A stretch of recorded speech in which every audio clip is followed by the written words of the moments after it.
all that time you spent screwing up, it probably takes equal amount of time to get it right.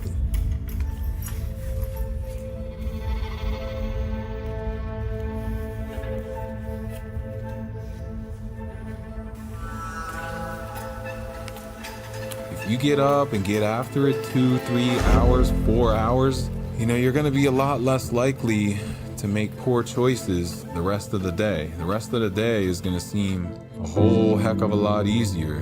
By choosing my hard to be these hard workouts, it makes these other life problems not so insurmountable. I've never been one of those people to count days.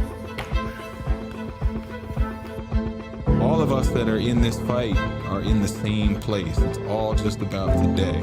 Even if you lose, you still win because you're still 90% ahead of everybody else in life. Just the fact that you went out there and you put yourself through that. You gotta keep pushing forward.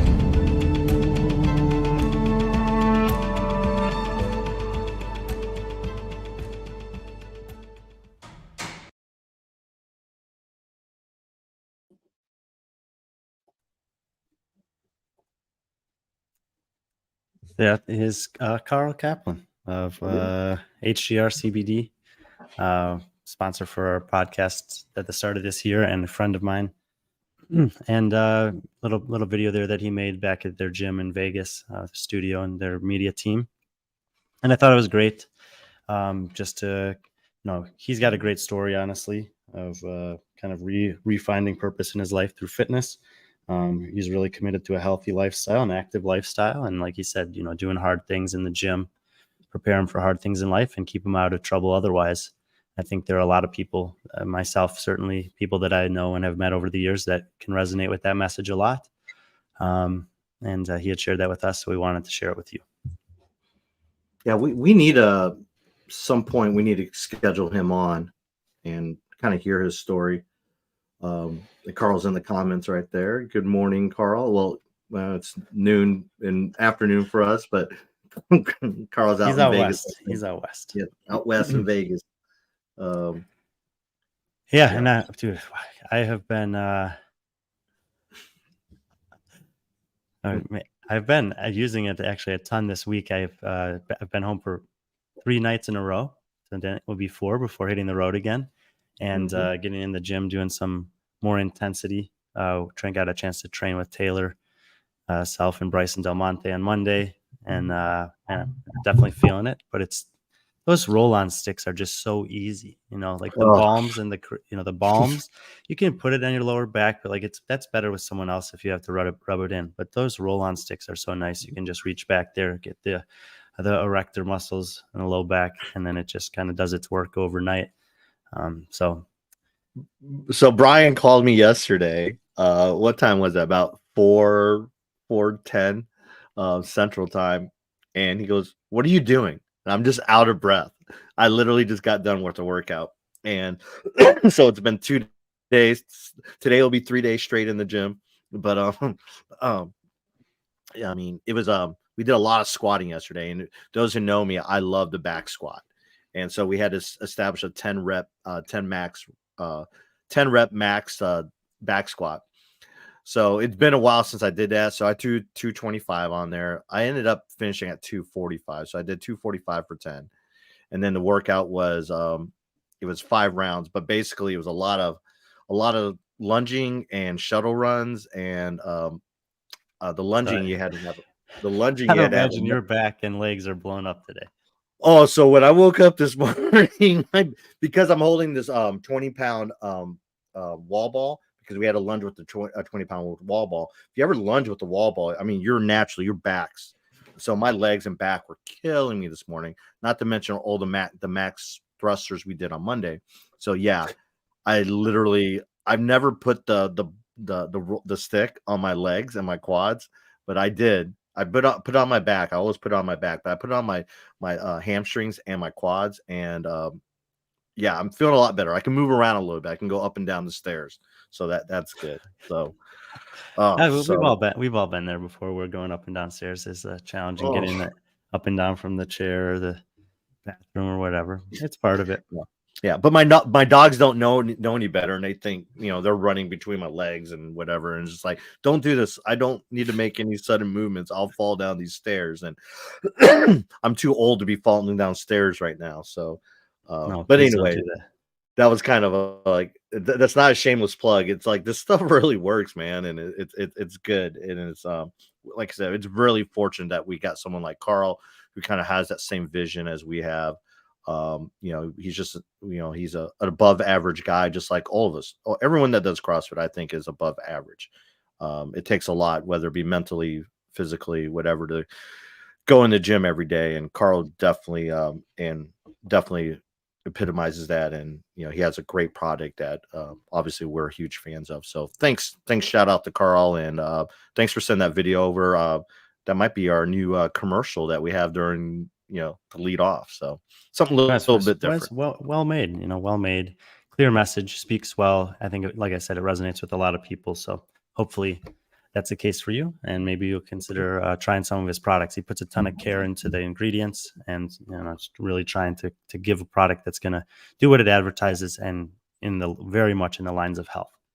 All right. Fittest of the Coast was awesome. Thanks for being there, Brian. Didn't get a chance to say hi. Was grinding in a 35+ team division. Ooh, so that, yeah. But that's why we're here. Molo, please. I don't think that's your real name, but that's why we're here today. We're gonna recap Fittest of the Coast, and then also preview stop number 19, I believe, right? 19, Brian? Yeah, Of the it'll World be Tour. Of the World Tour. Yeah, TFX will be stop 19, and it's the last one on the T-shirts. I have added one other competition the week after that in Spain that we did not know about when we made the shirts, which will be stop 20, and that'll be 20 stops on the off season for this year, and then quiet until the open at least. And we have some stuff that we'll be doing in that time period, but no more travel at least during that time. Yeah. So yeah, we'll do a little FOTC review. Maybe take a pause in the middle there I just want to acknowledge something really cool that I think Andrew Hiller is doing, and then we'll do a TFX preview after that. And John Young is going to be joining us in about 20 minutes for TFX preview. Yeah. So FOTC. Yep. Ask me anything you want. Well, you put up the article. Let me pull that up here. It went live yesterday evening on the article. Let me pull that up here. Yeah, right here, off season. The stop number 18. And I thought it was one of your. It's weird because reading through your memoirs, and for those who don't, after his 20th stop, we'll probably recap. You know, have an easier way for you to get it to read these memoirs. But this is probably one of your better written ones. Oh wow, thank you. Yeah, because I mean, usually when I edit these, it's like, you know, I don't really have to do too many edits, and this one was quite the same. I didn't have to do as many edits at all, but just reading it, it seemed like you really like soaked in the moment, and it looked like you're really appreciative of not just the organizers, but the venue, the fans, the athletes. Not that you weren't at any other ones, but it really, I got that feeling from reading this that it really, you know, especially coming off something like Wadapalooza. You know, Wadapalooza is just like a sensory overload. Especially for you this year, because you wore many hats this year. And then you go to something like this, and it makes you kind of fully appreciate like what these event organizers are doing, from whether it be the highest level at Wadapalooza to something, you know, like a regional competition, or, you know, I don't know what tier you want to call this, the Fittest of the Coast, which is, you know, it's a couple steps down from Wadapalooza. However, you made some points in this article that that I think you probably want to discuss in person regarding, you know, the Yeah, I mean, between the competition. every one of these kind of reviews or memoirs of the stops that I made this off season are, you know, I don't necessarily plan how I'm going to write them. There's not one specific format that I follow for each one of them. They're pretty organic to what the experience was, and sometimes it's very focused on the competition. Sometimes there's not as much focus on the competition. Usually it's somewhere in between. But this competition was new to me. It's the 5th year it's ran. They had 1,400 athletes in 41 divisions competing over 3 days. Like that is a sizable competition to put on. And the kind of main things that I noticed that I think are important, and this is something that I would hope is true for kind of all of these review articles that I write, is that there's some pieces of information in here that I think are very valuable for competition directors or organizers in terms of kind of best practices or things that didn't go so well. And in some cases, they might just be affirmations of like, oh, that competition's doing that. We do that too. That's great. They can be really good for athletes to get an idea, or coaches or training programs that are maybe looking for some other competitive outlets throughout their off season or season, depending on how that they kind of lay that out. And so hopefully just increasing awareness of competitions that are doing a good job of providing competitive opportunities for whatever their audience is. And this competition in particular is really family run. Kyle Oland and most of his family and close friends are the ones that put this competition together and have been integrally involved for all 5 years. It's community based, and I have to say that the atmosphere from morning to night for every division that took the floor was really impressive at this competition. Like the rails were lined, there were some stands behind, but people were close up there. Every division had an energy to it, had support for the athletes out there. The MC on the main floor, which is in the picture, actually, he's in the picture up there at the top of the article. Alex, guy was phenomenal, made every division feel like the only division. There he is on the mic. And I spoke with volunteers. They said that they felt very well cared for, treated for, provided some additional things that not all competitions do. That competition, for the most part, ran on time. I actually asked them to delay one heat so I could live stream both heats for the pro division that were meant to run simultaneously. But other than that, it was on time. They had great collaborations with their partners. Vendors had a great experience. I spoke to some vendors there that said that they had as much success in a day as they had over all 4 days in Miami. Maybe the weather affects things in Wadapalooza this year. I don't know.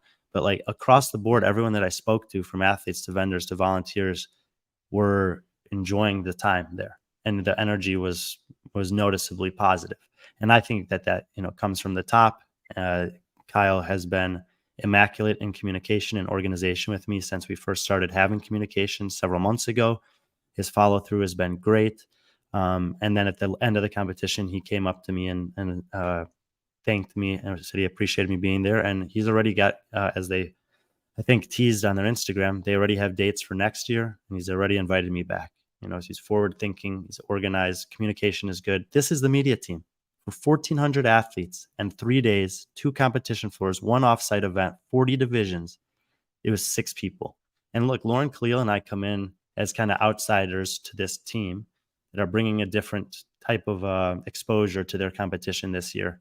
But we're not doing video and photography. The other 4 people there, that's all they had to cover all of their events, competitions, divisions for 4 days. Kyle Massey on the right was kind of the media lead there.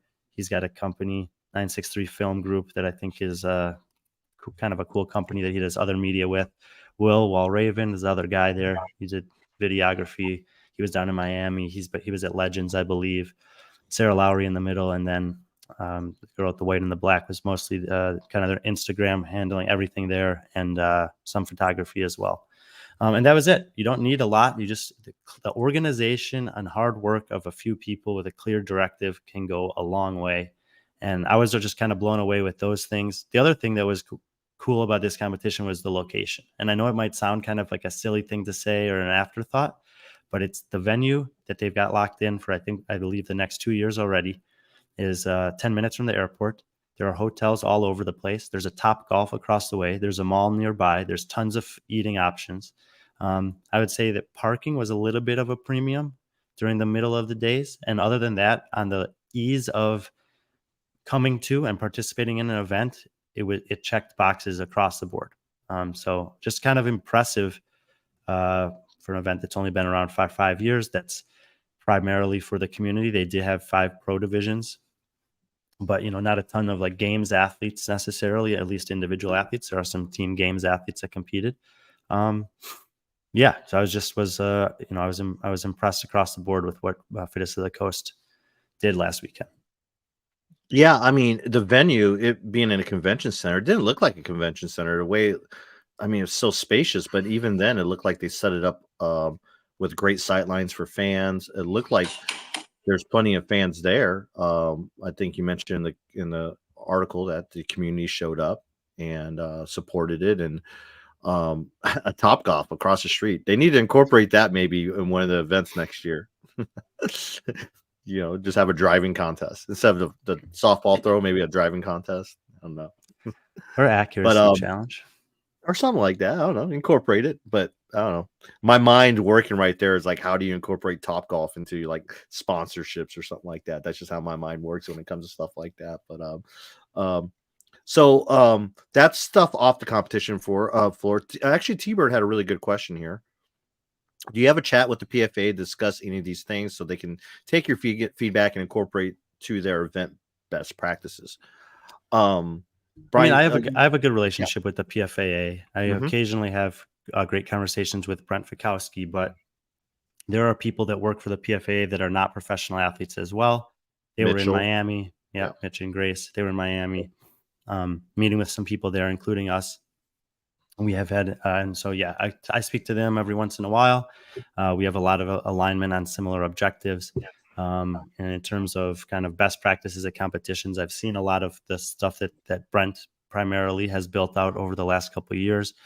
And, I try to keep those things in mind very much so when I'm communicating with competitions. This was the other thing that was really cool about Kyle, is that even though he's birthed this thing, grown it to this size, and he's very much out there doing whatever's needed. He'll hop on the mic for a couple of heats. He'll change equipment. Like, there's nothing that he's not willing to do.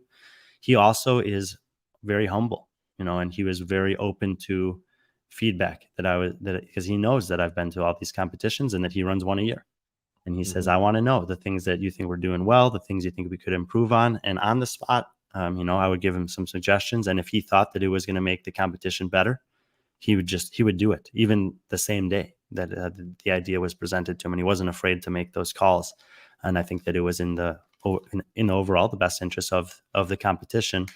It's an interesting balance when you have a competition that's catering to hundreds or thousands of people and dozens of divisions, and you also have elite or pro competition that's happening on the same floor during the same days, where they're competing for prize money. And these are pro athletes in some cases that are out there that are doing this full time, that have qualified or been invited or shown up or whatever at your competitions. To find the balance between creating something that's a fair and legitimate test for the pros, and also doesn't lose sight of the community, which is the foundation of an event like this. Yeah. I mean, I definitely agree, and it definitely shows. And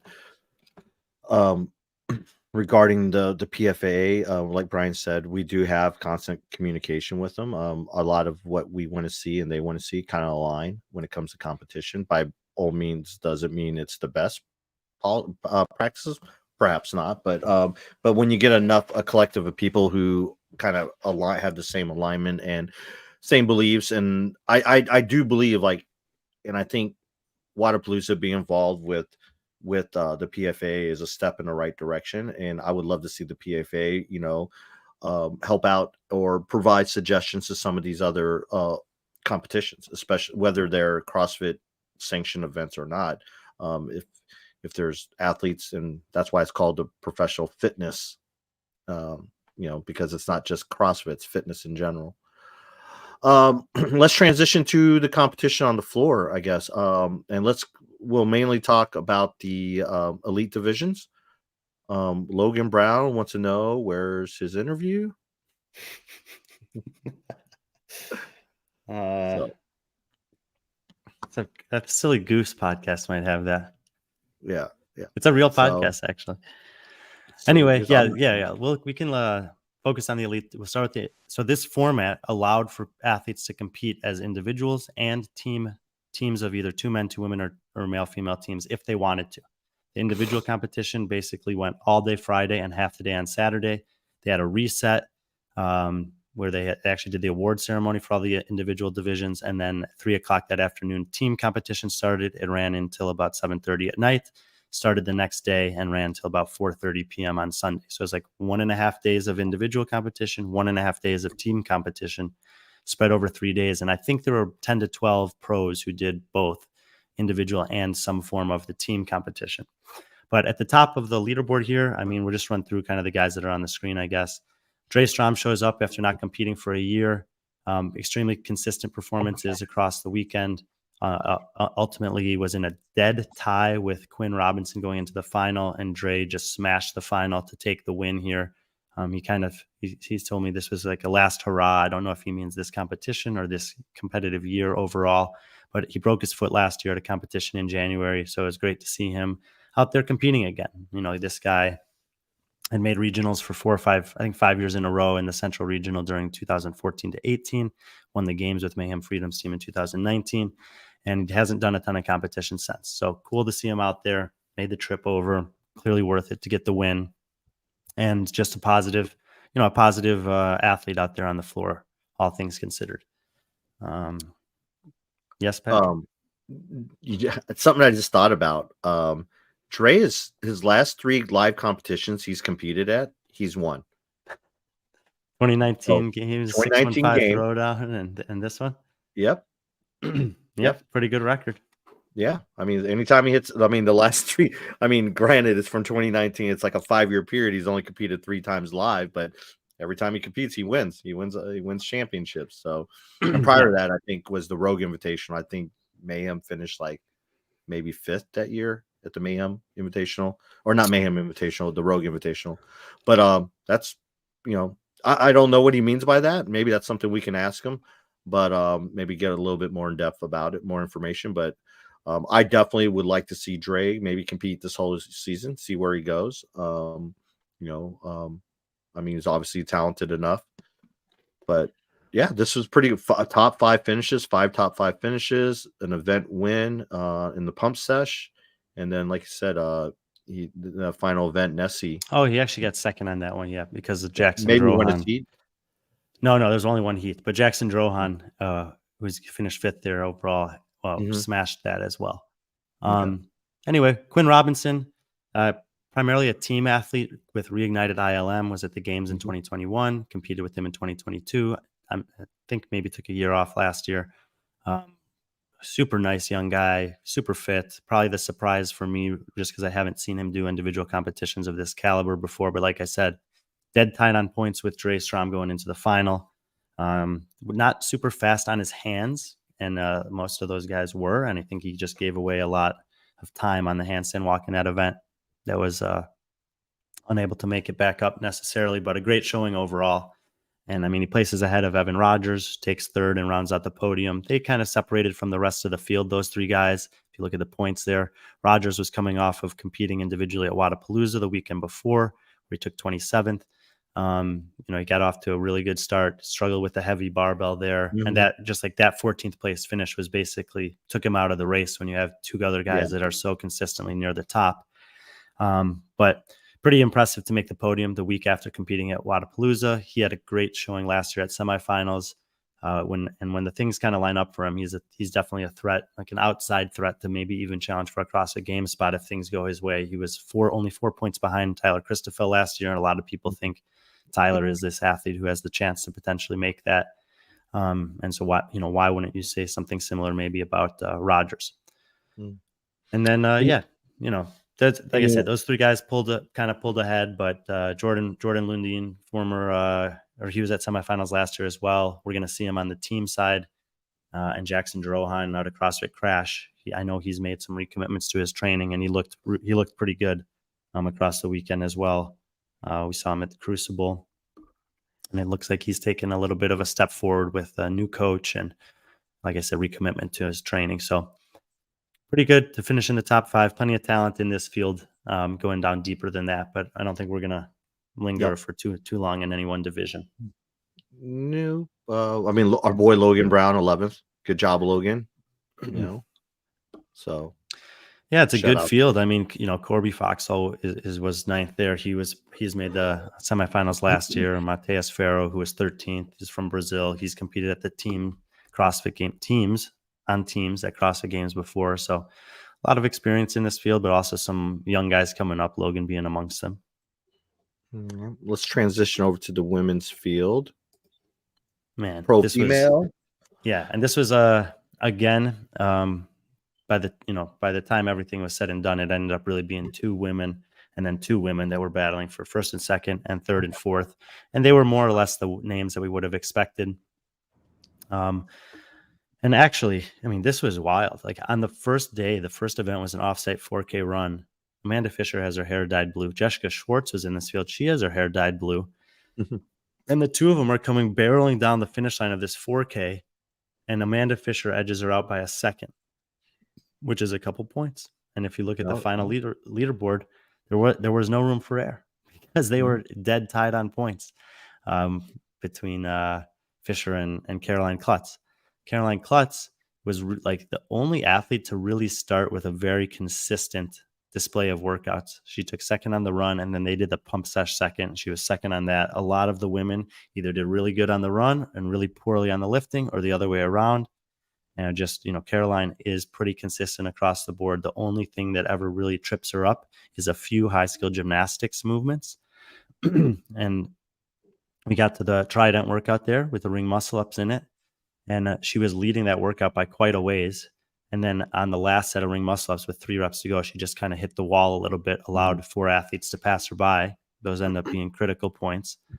But it comes down to the final. This was insane. Like, it was 10 points. Klutz had a 10-point lead on Fisher, and Amanda Fisher reels off yet another event win. I think it was the third event win out of 5 for the competition in this thruster burpee box jump over like 3-minute, just painful sprint of a workout.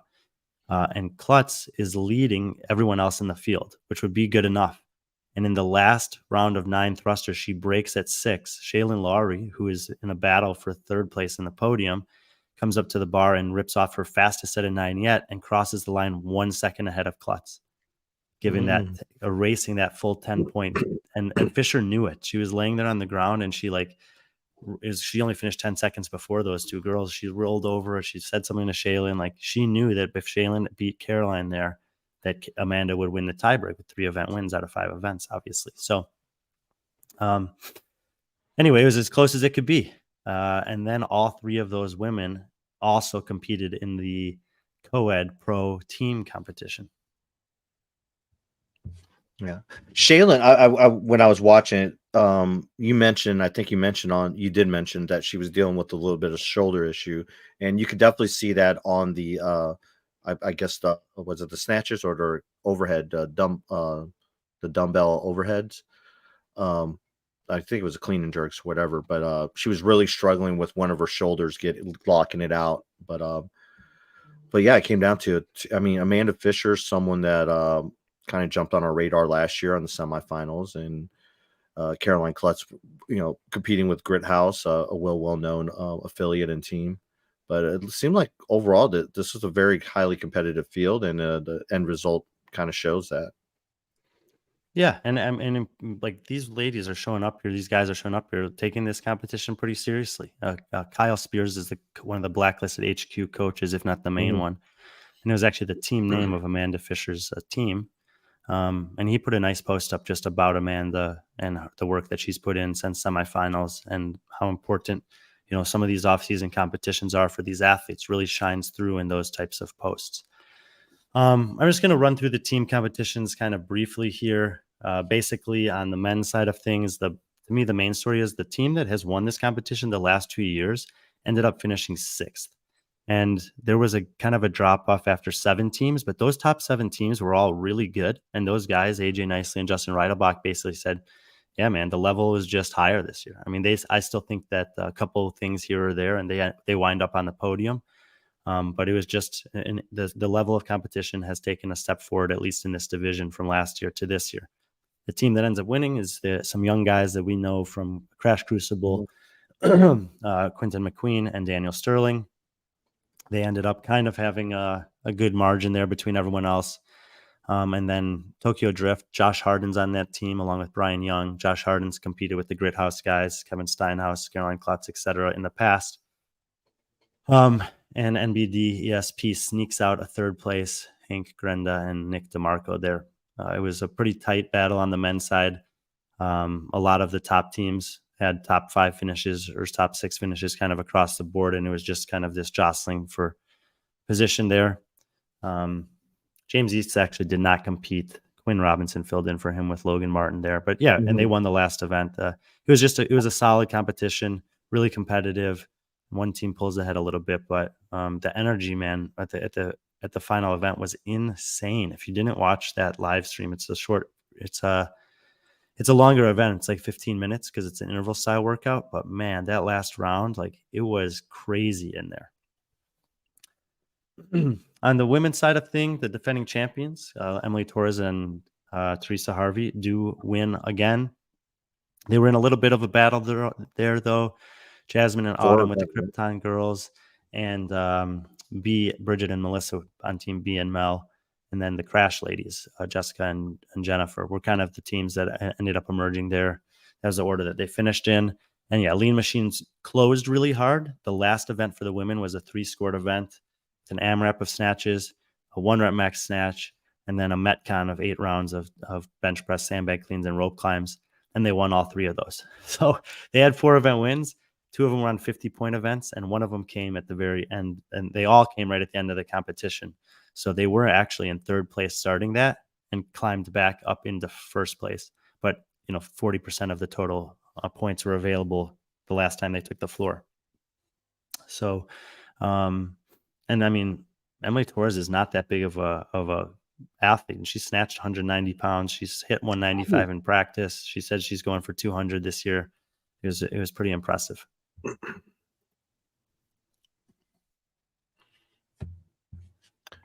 Finally, the team side of things, and this was for the co-ed, was again an incredibly tight race. You see there are 2 points separate the top 2 teams. The team that wins was Caroline Klutz's team with Jordan Lundeen, who finished 4th in the pro men. Caroline was 2nd in the pro men. So they both competed in the individual side. Second is Lee Sharam and Ashley Wozni, who did not compete on that side. Lee was supposed to compete with Chris Kinjewski, they were 3rd and 4th at Charlotte Classic in the elite men's division, but Chris was unable to compete. And so there was an open spot in the co-ed division. Ashley Wozni was available, so she filled in last minute. And I thought they were probably the favorites here. But Caroline and Jordan were excellent. It was a really fun battle right down to the wire. 2 points, which is like 1 place at any point during the competition in either direction. And it's cool when it's small sample size, 5 workouts, 1.5 days of competing, but it puts a premium on execution and really emphasizes. That's why I told those details about Amanda Fisher, Shaylin Laurie, and some of these other athletes. Is like seconds matter to these people. And when you're designing the competitions and designing the workouts and the programming, you have to realize that these athletes are so good at the top that the small things matter, and you need to account for those types of things. Yeah, Emily, really, very impressive, at least with the snatch. So that's kind of the rundown of the team competitions at Fittest of the Coast. Really impressive. Absolutely will take Kyle up on the offer to go back next year and be a part of it. Their team there was great, and I had a great time all the way around. Oh, look at this. Just on time. What's up, guys? Can you hear me? What's up? We can hear you. John Young. Yeah. Let's just take this chance now while John's here. It's a big day for John Young. He's the last minute this allowed us to have his presence here to give us some experience as a former competitor at the Fittest Experience. And you competed there last year, right, John? I know, but you're not competing there this year? No, I am. He's also competing there this year. Yeah, yes. So that's what I meant by former. I'm like, he's prepping. Well, he's there. You interrupted. He's also a future competitor at TFX. He'll be competing this upcoming weekend there. And he's going to be on Around the Whiteboard on Coffee Pods and Wads in this afternoon. We should probably figure out what questions we're supposed to be asked. 83 minutes from now. Don't want to miss that. Do you know who you're going against? Yeah, he's got it easy. If you don't win, CEO Tebow of GoWad, Tebow, and then Wix. Oh, he's got a nice, a lot of time zones covered on that show. Yeah, Exactly. yeah. That'll be But fun. I mean, all of our questions, like, there's no like athlete questions. So Oh like shit. everything we're asked about, I'm not like the guy to go to with any of that stuff. I feel Just very raise your confident in hand. my lane, very confident in my lane. Mhm. But when I'm out of my lane, I mean, there are people way better than I am to talk about things. So Well, but Hey, I think one of the things that Peter's trying to do with that show, I don't want to speak for him, but Mhm. you notice he has a diversity of guests. So he'll get people that are with brands, he'll get coaches, he gets analysts, he gets athletes. And what you end up getting is a variety of different perspectives. He gets, men and women, old and young, international. So I think he's had a good job of getting a wide variety of people. And as if you are more interested in hearing John in his lane later tonight, as always on yes. Wednesday with Barbell Spin and Tyler Watkins, it's going to be Comeback Canyon. Yeah, introducing Comeback Canyon. Yeah. Are you? John's I merging thought- his love for CrossFit and geography this year. Yeah, Yeah. I thought you were medical. I thought you were more maybe How do you mean? What do you mean? like you. I mean, that's what you went to college for, is like to be Yeah. an Yeah. optometrist or dental hygienist or whatever. I don't know. It was something in the specialty field, but I now can't travel. I don't know, but it's like I don't know. I just think it's funny. It's funny. It's awesome. The Yeah. canyon. That's great. I Comeback actually Canyon. wanted to update the mountain, and I have it's been updated since Wadapalooza, and like news just came out and stuff with other people.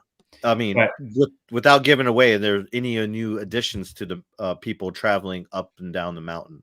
Yes, yeah, for sure. Can't But wait. I mean, we gotta. Yeah, Ryan wants me to. He wants to wait. Spin wants to wait and do that until closer to the Open. So Makes sense. So then we're gonna do Comeback Canyon. It should be a fun show. Yeah, I mean, you got to be selective with that. The off season does tell a lot. So I think I usually what I do when Patrick, like just after Rogue, Yeah. and then we'll wait and see Dubai, see Wadapalooza, some of these other ones. And because there's some athletes that won't compete in that first half of the off season, some that won't ever compete in the off season, and then others that kind of you might not see them in the back half. So just it's like a quarterly check-in, I think. For sure. Yeah. Anyway, TFX is this weekend, and if you don't know the Fittest Experience, I'm pretty confident that outside of the CrossFit Games, it's the longest running CrossFit or fitness competition since 2007. Their first version was in 2008. I think they missed one in 2020, but this will be the 16th year that there's been a Fittest Experience of some kind running down in Texas, and that in and of itself is impressive. Yeah. Yep. John, you've been there before. I've never been there. So what's like, just as a big picture, what would you say about this competition that either distinguishes it, makes it unique, whatever your kind of experience has been? I would say it's definitely I would say it is in the higher echelon of the second tier of elite competitions, if that makes sense. Yep. I agree. There's tiers, right? We got Wadapalooza, you got Rogue, you got Dubai, obviously the games. And then there's the second tier of competitions, which I would say like Crash Crucibles in that, Fittest on the Coast, and then the Fittest Experience. And there's probably a couple others that I can't think of. The California one that just came out, the NorCal Classic, maybe. Where like you get there's a couple of elite people that might do it for like, I mean, Domit's a games athlete and she's doing it. Like there's a couple of games athletes that do it, a good amount of semifinals athletes that do it, and then there's fringe, I would say hopeful to fringe semifinals athletes that round out the RX division, which is where I'm and I said Crash Crucible, Rick, calm down. But I would say it's in that tier of competitions. Winner gets, I think, $10,000 and a check. Yeah, you get if you get one of them big checks, if it's a big check, then I think it's a big competition. Yeah. So John, there's a elite competition, elite division or pro division, I think they call it. That's a pretty small. That's top 10 to 20 typically. They're in the qualifier. Yeah, I think there are 20 men and 18 women listed on the rosters that I have for those divisions. So a maximum of 20 people participating. But then the division that you're in, the RX division, is a massive field. Like Yeah, 80, I think it's 80 or 80, 90. 80 athletes. I thought it was 90. It might be 90. I mean, I have a list here that goes down to row number 90, but the top couple are for It's different. It's different from last year. Last year was 75, and then the elite was, I think, 10. Oh damn. But there's some like in the division that you're in, we're focused mostly on the pros, but there are some pretty, I'm gonna look forward to clean and jerking next to Matt Rattay. Me and him are Instagram boys. And I mean, I don't know if he knows anything that I do, like outside of on it. Like, I don't think he knows that I'm a podcast. I don't think he's a podcast type of guy, but it will be fun. He'll be usually I'm always the strongest guy that's my size. And it'll be fun to have somebody stronger than me that's like smaller than me. It just doesn't happen very often. So yeah, and there's Justin Lee is competing here. He competed at the Iron Games. Dude, on the notes that the competition has organized for just to provide to the talent, it has you listed here. And in the notes section, it says CrossFit analyst, podcaster with Brian Friend. No, it does not. I'm not kidding, and I didn't write that. Yeah. On what notes? I don't think I've ever seen this. No, this is the TFX like internal media notes that they share. Oh my gosh! Wow, that's hilarious. That is funny. I hadn't looked at this because I've been mostly prepping for the pro divisions. But you got Caio Subiano in your division, teenage games athlete. They're gonna go against some young guys, some strong guys, some older guys. Yeah. It's a good man. Like most of these guys, people haven't heard of, but they're like lower tier semifinals guys. I would say most of them, the top half, bottom half, not semifinals guys.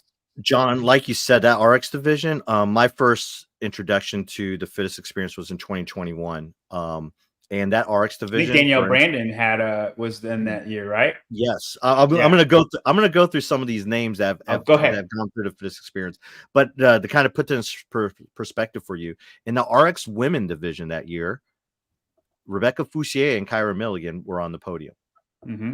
So this competition, especially when it comes to the RX and even the pro division, it's a very good testing, and I guess it's a good indicator of where you are as an athlete. 2021 is probably the peak of it because 2021 is probably one of the first competitions to go live during the pandemic. And this is the women's podium that year. Andrea Nisler won, Danielle Brandon finished second, and Samantha Pugh finished third. And Samantha Pugh we'll probably talk about later. But also in that field was Paige Zemenza and Christine Kohlenbrander. Damn. Jeez, that was a stacked women's. Exactly.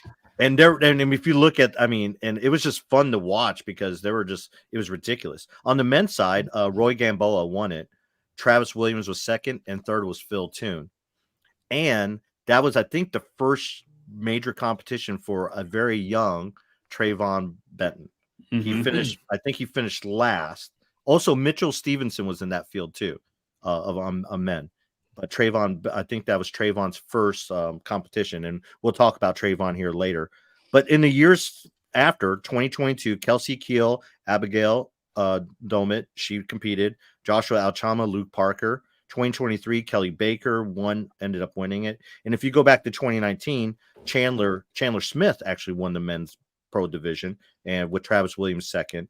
Rachel Garibay and Alexis Johnson were your 1 and 2. And you look at 2018. Nick Uranker, Brandon Luckett, you had Cassie Lance McWhorter, Alexis Johnson, Garibay, and a young Bethany Flores, who we know as Bethany Flores. But and I can't find anything further than that, but I can imagine with the competition being this, going on a 16th year, especially if you're a Texas area CrossFit Games athlete, you competed here. Yeah. No, if you live in Texas, I like, if people who don't know anything about CrossFit, I just tell them it's like the fittest in Texas. That's fair enough. Yeah. The best way I can describe it. Like if you're not, as nerdy as we are, right? Yeah, no, like the top of the, like if you get in the podium, even in RX, if you get in the podium, then like you're a name to watch. You're coming. And then it's a lot of, I would say the majority of the athletes are like my level or, give or take 100 spots in quarterfinals. And then the better ones are fringe semifinalists. Mm-hmm. In the elite division this year, of the 20 men, 8 of them are from Texas. I think there's one from Canada, one from Mexico, and then several other different states represented. But these are probably some the best athletes in Texas, with a few coming in from some different places. Yeah. Will Leahy, he's a. Let's talk name. about. Let's start off with the pro men. So we have the full roster over here, but I've picked out kind of the guys that I think are either most notable or most likely to do well. 3 guys that I just highlight in this first category: Bill Leahy, Trayvon Benton, and Andres Sturins. John, thoughts on these guys? This competition, does it suit any one of them? Yeah, I mean, Will Leahy's probably the fittest out of those names, but there's a lot of strongman stuff in this, and as far as the events go, there's one like kind of major endurance event, and then after that, it's a very sprinty. There's like 4 of the 5 events are all sprinty. They're less than 5 minutes long. Someone offered me $100 to stream you doing the long event. You could do it, dude. Go ahead. That's not a lot of money, but $100 that pays for dinner. Listen, I got to run with him for 2 miles though. You can't keep up with me for 2 miles. That my whole goal for this is like this whole entire thing. It will be successful if I can get top 50 in the endurance event. That's my goal. I tested it. So for people who don't know, the endurance event is a 2K row, a 250 meter farmer carry with a 70 in one of your hands and the 40 in the other hand. Super awkward, but awkward. Yeah, I was looking at that, and then I read through the like movement standards, flow, whatever, and they say you can switch hands anytime you want, and I'm like, okay, that's like not a typo. There's actually 2 different weights. That's pretty clever. And then a 2-mile run after that carry, and I tested it, and testing did not go well. There is a guy, his name's Ryan Zeisloff. He's Instagram the Squat Father. And he's pretty darn fit. I think he can make semifinals this next year. But like he told me his times, and on that event, my time was like 5 minutes slower than him. And I was like, God, I thought I was a little bit better than that. So we'll see how it goes on game day. I just know in testing it wasn't great. I'm not great at the farmer's carry. I have tiny hands. My hands are not very big at all. And that farmer's carry took me like 3 minutes. It was something ridiculous. I made it halfway, and then as soon as I had to put it down, it was like 10-second intervals. Maybe the strength event, I'll take that bet, but nothing besides that. John, look, it doesn't matter what the event is. If there's 90 people in the field and you win one of the events, that's impressive. Yeah. No. And usually the thing about these types of events is I feel like, and you can speak to this, Brian, I feel like there are more specialists that make these type of events because you don't have to be so fit the way you do in the Wadapalooza qualifier. Like less fit people make the qualifier, right? It's 90 people that get in. So what happens with that is you get more specialists. There's going to be some 6'4", 220 guy that has a pretty darn good engine. Big hands and big hands. But maybe you can only do 2 handstand push-ups. But dude, that carry is no joke. I coached a guy back in 2017, and he was like, you gotta love guys like this. They come to the gym every day. They lose on every workout.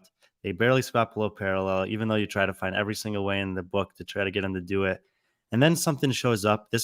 We had just had this one day, a testing day, max distance farmer carry with 253-pound kettlebells. And they just kill everybody. 1 mile, easy, and just crushed everyone. I mean, And like you're saying, in an event like this where so many people get in, and if you look at some of the programming, there are some very specific things tested where there's just bound to be 5 to 10 guys that are really good at that probably won't factor into the top 5 to 10 come the end of the weekend. But on any given test, they'll be up there. Yeah, and I mean those same guys, they what I'm saying is, like, it's not a given I'll win the strength event, like, because there could be guys way stronger than me that just since it's 90 guys, you don't have to be as fit to make it. I feel like Matt should beat me. If he doesn't, he should be embarrassed because I think he's clean and jerked 405 before, and I've never been Dude, close. Are you aware of this kid named EJ Hine? Yeah, he can clean and jerk 440. So scroll down to the young buck section there. There's 4 men in the elite or the pro field that are 20 years old or younger. And they actually have a pretty impressive resume across the 4 of them. Both Caleb McClure and Elijah Subiono, they're 18 and 19 right now, have made the games twice in the same years in the same divisions. Elijah was 6th and Caleb was 7th 3 years ago. Caleb was 2nd and Elijah was 3rd 2 years ago. Now they're both competing in the men's field. EJ Hine, who John is aware of. Actually, I didn't really know much about him. Taylor Self knows him. He's telling me about him under yesterday. his training. And Okay. IWF Junior World Champion in the 89 kilo class at that competition. In competition, which is always more impressive to me, even if it's not as heavy as your training, to do it when it matters is what counts. 348-pound snatch and 425-pound clean and jerk at 89 kilos. Mm-hmm. That's at 20 years old. Yeah. That's crazy. I mean, and that's 195. Right. It's like just like a normal CrossFitter. So you can imagine a Rich Froning or something like this snatching nearly 350 pounds. Yeah. At 20 years old. And listen, like, I mean, dude, if I was him, I would like shed 20 pounds. Because you think about it, if he could be 175 and then snatch 315 and then clean and jerk 405 and snatch 315, but you're 175. Can you imagine how good you're going to be at gymnastics at 175 when you're used to being 200 pounds?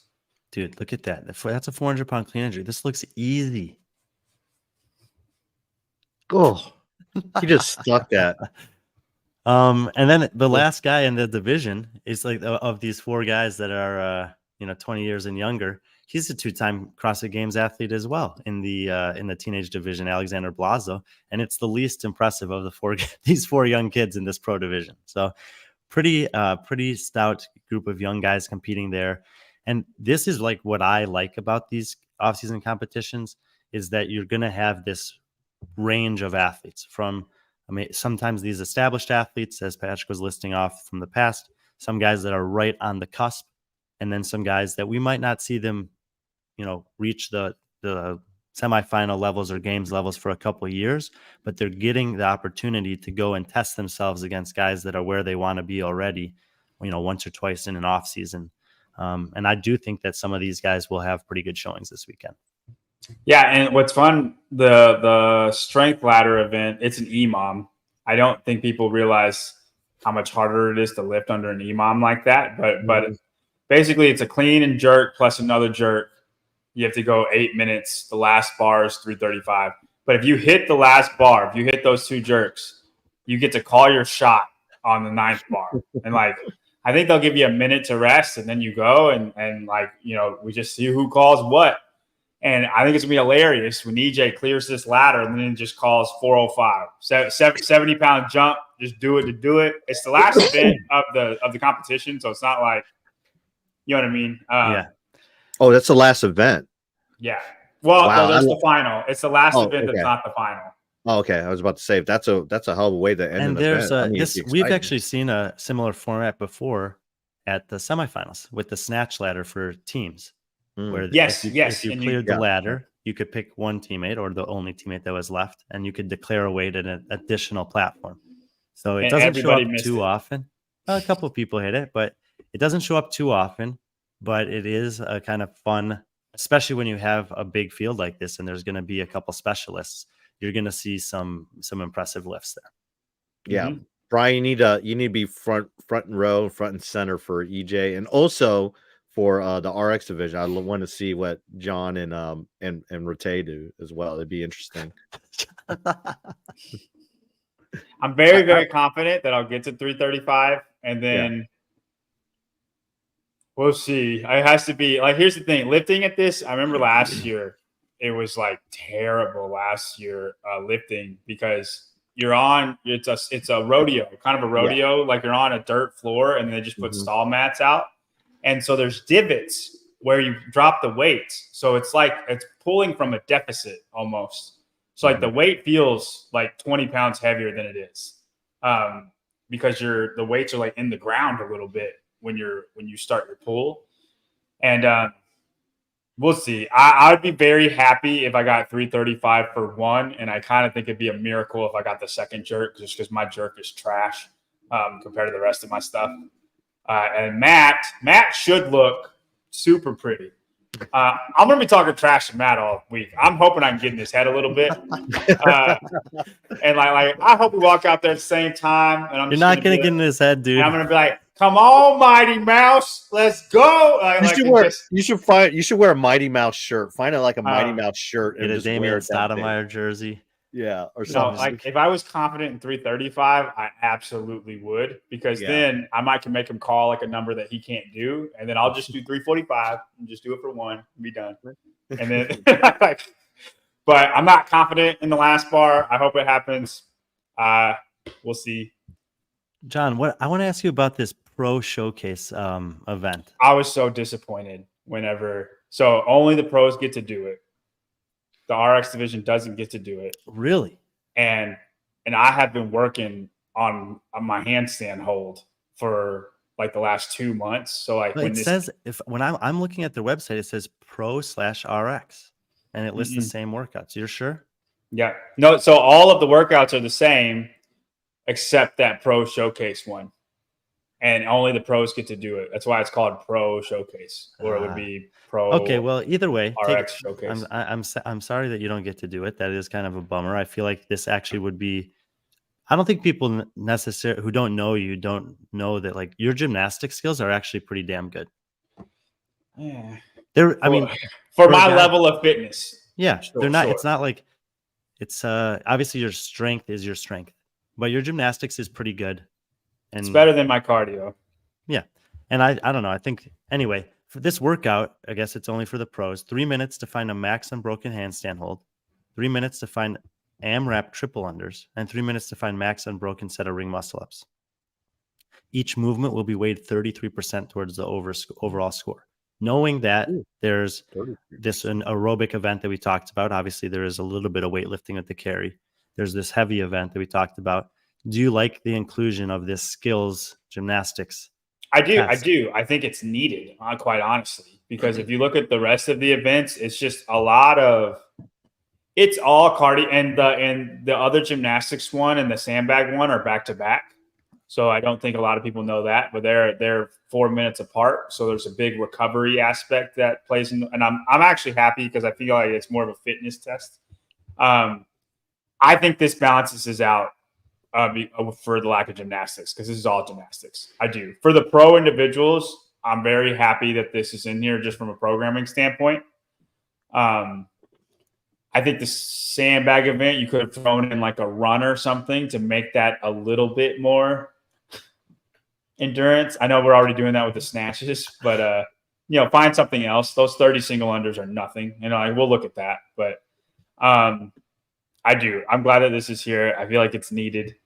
I did this, by the way, just clowning around, just to see what I would get. So I'll be able to compare it to the. Is triple under something you practice? No, this is the first time I ever tried it. I did. Have you ever? I think I did 32 single triple unders. That's what I did. There was a workout. It came out on .com years and years ago. I think it's called Cameron. It's an up and down chipper. And in the middle, there's like the pyramid of the up and down chipper is 25 triple unders. It's the only workout that I've ever done triple unders in, because everything else was like pretty routine stuff that you'd see in the gym. And I did it the same way. I would just do like I was like single, triple, and then single, triple. And then I just did that for 3 minutes. That's all I did. Yeah. So, but I guarantee you this guy that trains with Taylor Self now, Bryson Del Monte, I don't know if you've met him or talked to him, but he's like amazing at triple unders. And I guarantee you that there's going to be some athletes that are just really good at that for some reason. I'm actually going to be on a team with Bryson at Crescendo. Wow, that is so ridiculous. I offered Nikita to be on their team, and they turned him down. If Nikita Ooh. could do a legless rope climb, We better he not would tell have beaten. Nikita. He would have beaten both of those guys at that competition. Well, Nikita's going to be on a team in that competition with guys from Crash, and quite frankly, I hope he kicks your ass, not because of you, but because those guys turned him down for you. Oh, Christian, Or whoever else. is he with Christian and Brock again, or other people? No, he's gonna. Well, I don't know. No, you're gonna be in the next division up if you're competing with Bryson and Travis, Yeah, and he'll be in that division as well. At the top, I thought there was only one division. No, there's the co-ed elite. We're way off topic, and then there's like a RX and then an intermediate. Okay, But no, whatever it's supposed to be me, Taylor, Bryson, and Travis. Taylor? Yeah, Oh my god, do you have any idea? He's so much better than the rest of you guys. oh, I know. It's ridiculous. I think he has Listen, they asked me, okay, and I was like, wow, and he Sure. turned on Nikita. I hope That's you know what terrible. you're I'm gonna have asking to give him for. a hard time about that. well, you got to think none of them. You know, Taylor's not the most powerful athlete. I think he'll agree with me when I say that. I'm just giving you crap, Taylor. He'll I never think they look just good. want me because I'm strong. Because Taylor's decently strong, but like he's kind of got to do everything else. So I think that's the only reason.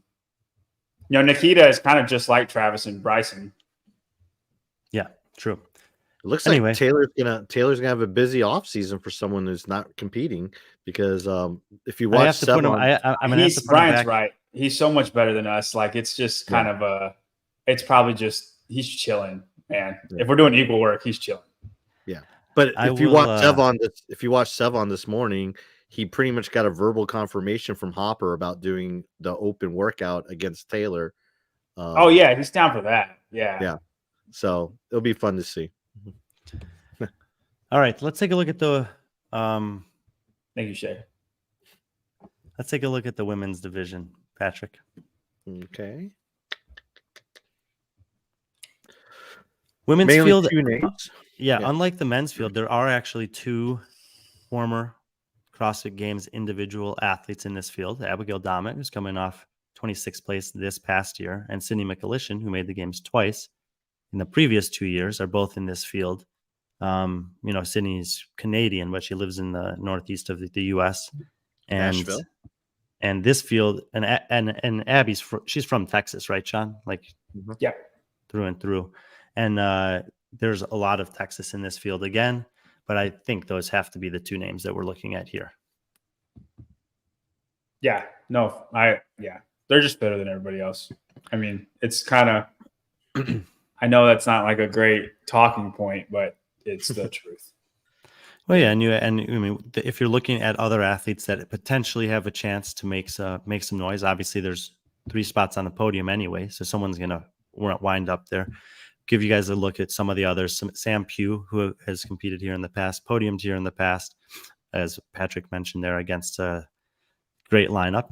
And she finished, I think, 1 spot behind Dommett last year at this competition. Morgan Hickson, this is the TFX provided me with this information. She's competing in the pro division, but she's been at TFX a bunch. She won the 14, 15-year-old girls 3 years ago. Then she moved to intermediate division where she was second. Last year, she was in the RX field, which had 70 plus athletes in it, finished 6th. And now she's in the pro division. That's a pretty impressive trajectory over 4 years, John. Yeah. Morgan is also she competed at the games as a teen. And I remember her in 2021. I have this really cool picture of her. And you might notice if they do triple unders, she's one of these, she has a long ponytail. And what she does is she bites into her ponytail so that way it doesn't get wrapped up when she does jump ropes. And I saw that for the first time here at this competition in 2021 in the teen division. And I thought I have a picture of it. And then I remember at the games, I believe in 2021, when she was at the games, she did the same thing. So, that's kind of like the impression she left, but obviously her fitness is, it's kind of cool. I'm pretty sure Jeremy's really excited about having someone like her come through the system. And now here she is like 3 years later. Is she kind of like I have no idea. I don't know anything about it. Is she like a cardio queen, or is she? I would probably compare gymnast girl, or what's she like? I think she's just a CrossFitter. I think she's pretty well rounded. I guess if I had to compare her to like a games athlete that we all know. Maybe someone like Matilda Garnes. Yeah, she's listed at 5'8". She's only 17 years tall. old. So she's tall and slender. She reminds me of Matilda Garnes. Okay. She's a CrossFit. There are 4 women in this field listed at 5'8". Abigail Dammit, Ariel Sanders, Hickson, and Taylor Patterson, which is pretty tall for a quarter of the field to be that tall. Well, I'll go walk around. You know, make them feel taller. I'm 5'9" 3/4. So we'll see who's lying and who's telling the truth. Well, Sydney, there are some girls that say I'm 5'8" and they're 5'11". Like it's like girls do the opposite of what guys do. Sydney's not. I mean, she's probably about 5'8", Sydney, or 5'7". I mean, she's listed at 5'6". Who knows? Okay. This she's is just what we have. Former collegiate volleyball player, so I imagine she's a little bit taller than that. But who knows? Libero. Yeah. Oh, yeah. She could have been a libero, but they're usually about 5'2", 5'3". But PC shoots all the college sports. He knows everything about the college athletics. Hey, yeah. Well, so actually, we're doing some research. I didn't know Trayvon played collegiate baseball at Texas State. He looks like a baseball player. So I'm just doing some research on him. Like he stopped competing. I mean, his senior year was 2019, and he actually helped their team. I believe in a championship game of the conference, he hit a home run that helped him propel him to the NCAA tournament. And I know it's crazy. How do you know that? Because I research. That's what I do. But yeah, I feel like Patrick has this secret Wikipedia that's just CrossFit people, and like it's his own. It's like PCpedia, but like, and then it just adds to their profiles. He does, man. With this tier of athlete, especially in North America, he knows these details that none of us know. It always catches me off guard when he brings stuff like that. I will say that the reason why I have this kind of database is because kind of like what you're doing, Brian, is you're traveling around. Like during COVID, there probably wasn't anyone that was doing what I was doing at the time when I was at Morning Chalk Up, where I was going to all these competitions. And that's how I got, whether it be the teen. That's why I know so much about the teen athletes, because I was there at the Pitt Fitness Ranch, at COVID, and just doing stuff like that, going to Legends. So I'm not doing that as much. Brian, you're obviously doing it. I mean, John, we need to get John more out on the road. I'm obviously, we've talked about this. He doesn't want to go on the road. I'll stay in my lane, man. I like it. But I don't envy y'all. Listen, and then when I win in predictions, it makes it all the more better. Yeah, y'all go do that work. Oh, all right, and then it didn't work out for me at Waterpalooza. I don't want to talk about it. Let's talk about Heat 1. Let's talk about Heat 1. No, I'm just kidding. But yeah, Trayvon's one of these guys who I believe this is only his 3rd year at CrossFit. So for me, I guess for me, it seems like he's been around for a while, but I didn't realize for me he has been, because I saw him when he started and then watching him progress. So the more and more I see of him, the more and more I'm impressed knowing all this information, him being a former collegiate athlete. So, and I'm a big believer. If you played college athletics, and I'm pretty sure Rich will probably be, Froning will probably be one person that agrees with me on this, is like, you kind of have this like baseline of fitness because you've been introduced to, maybe you've been introduced to how to properly lift weights in some capacity. I'm not saying full capacity, but also you have that competitive fire. And a lot of these athletes that play in college and they go on to become CrossFitters, that's why they're doing it. They're trying to find that competitiveness. They want to do that. So you can't teach competitiveness like that. It's just kind of, it's founded, it's developed, but scroll down just a little bit. Sure. John, do you know any of these athletes? Alina Ward, I saw compete at the Desert City. Rachel Fricker was the top online qualifier. Ariel Saunders, we saw compete at Crucible. Chloe Carano's been to semifinals before. Some of these athletes are from down in Texas. Ariel. She's Ariel her coach is my coach. We were at the same camp together in New Orleans, I think a couple months ago. Yeah, it was before Crash, right? Mm-hmm. Yeah. Yep. It was like 2 weeks before Crash. Yeah. Yeah. Kelsey was there. Ariel was there. Yeah. Ariel. Sorry. Well, Ariel and John, Brian, know this. She will not correct people. And I asked Kelsey which one it was, and she's like, it's Ariel. And but she's too nice to correct people, but it bothers her. Okay, so get it right. All right, Ariel. I've got you, bro. but Brian, going back on that point, former collegiate athlete, Ariel is, and Right. I kind of know a lot about Chloe. I was kind of introduced to her at Granite Games, like you talked about, and she was in that. I mean, she really impressed me with her handstand walk, and she's one of these athletes I think would really benefit. I think her coach that she has now has done a really good job of teaching her CrossFit and everything. But I think she's also an athlete that would really benefit from maybe being in a camp or at least competing with other athletes. I think she trains a lot by herself, but Yeah, she's I guess she lives in New York, or at least that's Mhm. where her hometown is listed as. So traveling farther than most to come for this one. yeah, I think it's a good competition. Last year she competed at Wadapalooza in the elite division. I think she was kind of like, it was a little maybe too much for her. So I think taking a step back and doing a competition like this, I think it's really good for her. And then there is a pro team division. The 2-time defending champions, Team Density, are back. Do you know these guys, John? Have you competed with or against any of them? Marco Coppola, Casey Strong, Randy Stevens. What are the names? Those are the names. I got it. It's CrossFit Overtake in Spring, Texas. So it's just up the road from you. I don't know them. Yeah, but they're probably the ones to watch. The Salty Squad from Salty Hive CrossFit in Utah is coming down with Jordan Baratarin and Justin Zazumba. Justin's wife Trish is on the team, and Courtney Funk. They'll probably be pretty decent. SDA has the top qualifying team: Logan Jenkins, Mitchell Minton, Victoria Tinklepow, and Anastasia Lowe. They're out of College Station. So I'll be doing some coverage on all of the pro divisions out there, trying to stream as much of it as I can on Instagram, recaps with their media team. So those are kind of the headliners, but of course there's always people that will surprise on competition day. Mm-hmm. Brian, you should try the sandbag workout. Do it with 100 and see if you can beat my time. It's 5 rounds of 30 single unders and then 9, 12, 15, 12, 9 sandbag squats, correct? Mm-hmm. Okay. I will go. I'm going to the gym later today. It's deceptive.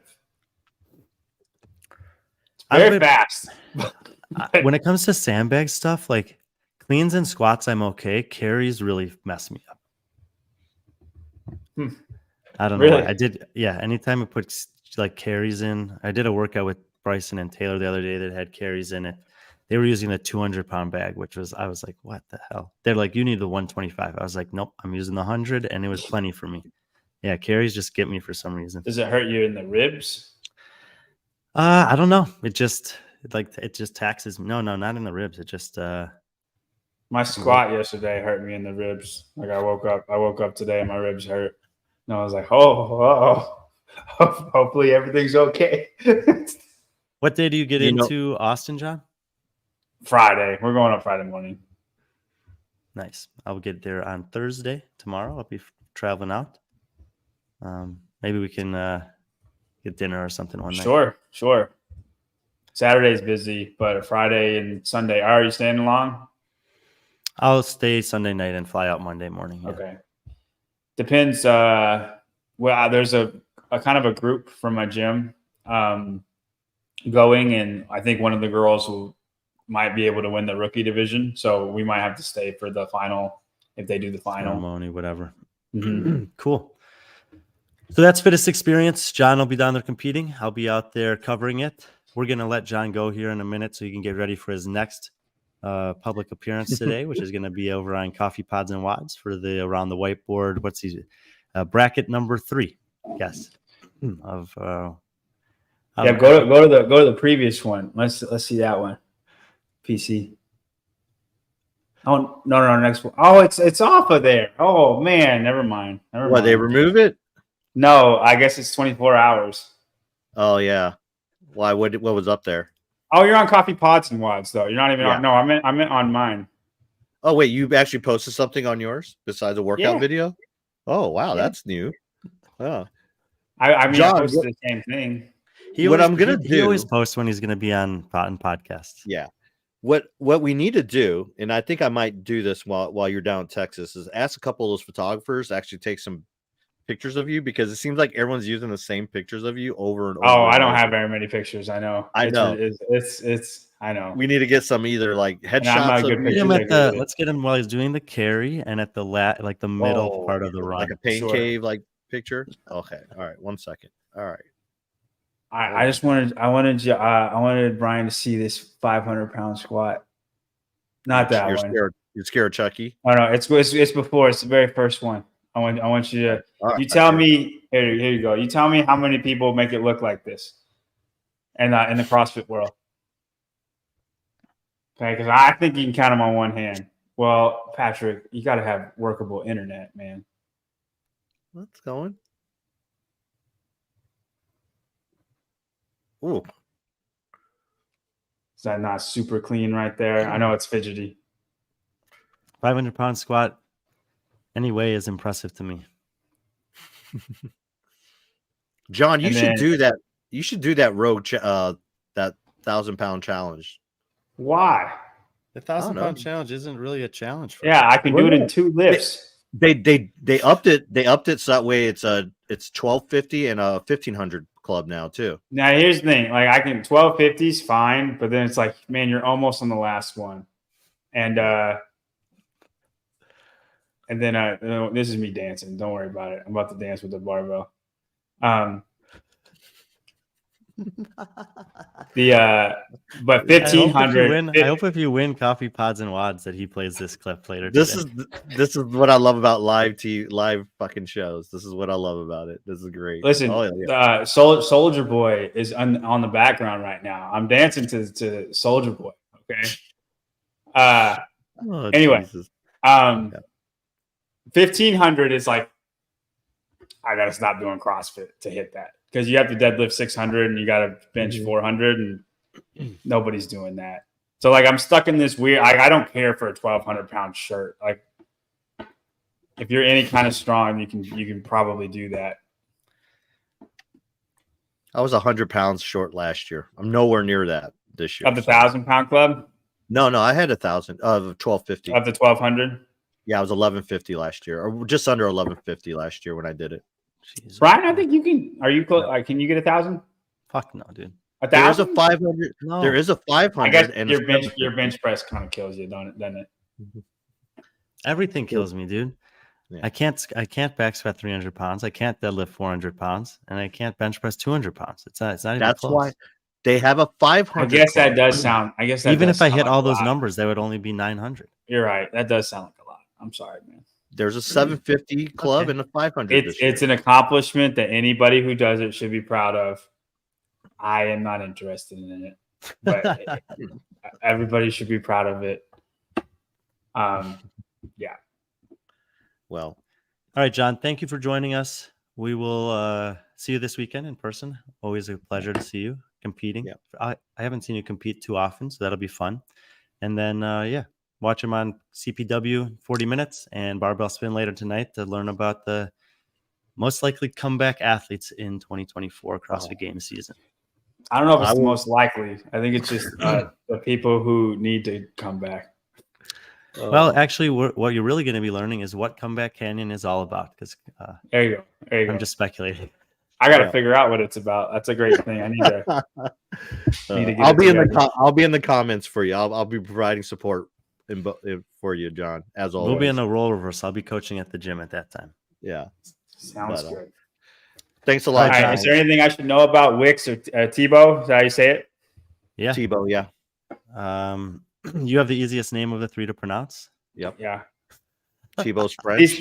These debate shows, I feel like people think I should be really good at them, but I am not allowed to just yell over people. So that No, takes everyone away my gets greatest you strength. get a really finite amount of time to make 1 point, and you don't have much. You have a very even smaller time for any kind of rebuttal. So it's definitely helpful to know the questions and to have, like, I would say 1 or 2 major points of emphasis that you want to make in your minute. The challenge becomes when you don't go first and someone else makes your point. Nah, you just got to rock with it. Be like, this point is trash, and let me tell you why. John, have you ever watched Eastbound and Down? Yeah. There's that part in season 1 when the kids. Oh, I don't know it like that, man. I know the show. Well, anyway, I know Danny McBride's the guy, and that's it. Yeah. So there's a part in it, I think season 1, where I guess one of the kids were on his jet ski, and he was screaming at his kid, and his sister-in-law came out and started screaming at him, and basically he says like, I know I'm wrong, but he's screaming this, but I'm gonna keep on screaming, so that way it makes me sound like I'm correct. Yeah, and that's what like, if you just raise your voice, even if you're wrong, it'll just, dude, it's amazing if you say something with confidence, how much people just take it. It is crazy. 30 years of military right here, saying things of confidence. Half the stuff I don't even know what I'm talking about. You just say it straight face, acronyms, and with confidence. It's got me 30 years. I'll throw you an analogy. You watch The Office? Yes. So when Michael goes, half the time I don't know, I start a sentence and I don't know where I'm going with it, and I hope I find it along the way. That happens to me so much. And then sometimes it comes out so great. Amazing. Other times I'm like, I'll just stop talking. Yeah, when that clicks, you know it too, because it's like gold, and you kind of like in your head, you're kind of like patting yourself in the back. I do that a lot. That happened with the mountain, and everybody thought I was like had this speech prepared, and I didn't. It was just whatever off the cuff. When you started bringing up alpacas, I was like, okay, all right, go with it. Yeah, we're rocking with it. But all right, guys, it's been a pleasure. Excited to see. Are you gonna be there too, PC? No, I have a busy weekend. I'm actually going to be in Como on Friday shooting Mizzou versus LSU gymnastics. So I'm pretty pumped about that. That sounds so fun. Number 3 versus number. Hey, did you ever go to a gymnastics meet down in SEMO? Man, no. You had freaking a coach, the SEMO gymnastics coach.